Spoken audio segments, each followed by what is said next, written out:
പാക് അധീന കശ്മീരിൽ പാകിസ്ഥാൻ ഹെലികോപ്റ്റർ തകർന്നു വീണു. അപകടത്തിൽ ഹെലികോപ്റ്ററിലുണ്ടായിരുന്ന മുഴുവൻ പേരും കൊല്ലപ്പെട്ടു. പാകിസ്ഥാൻ ആർമി ഏവിയേഷന്റെ MI-17 ഹെലികോപ്റ്ററാണ് തകർന്നത്.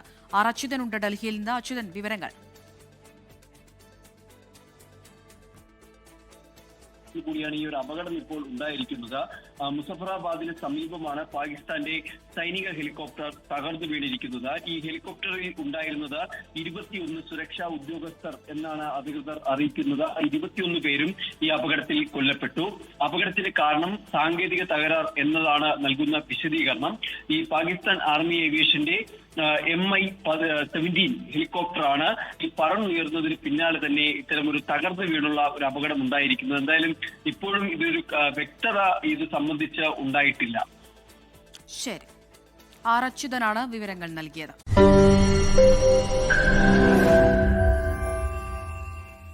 ലോകത്തെവിടെയായാലും ഏത് സമയത്തും 24 വാർത്തകളും ഓഗ്മെന്റഡ് റിയാലിറ്റി പാക്കേജുകളും എക്സ്പ്ലെയിനറുകളും വിശദമായി കാണാൻ ഞങ്ങളുടെ YouTube ചാനൽ നിങ്ങൾക്ക് സബ്സ്ക്രൈബ് ചെയ്യാം.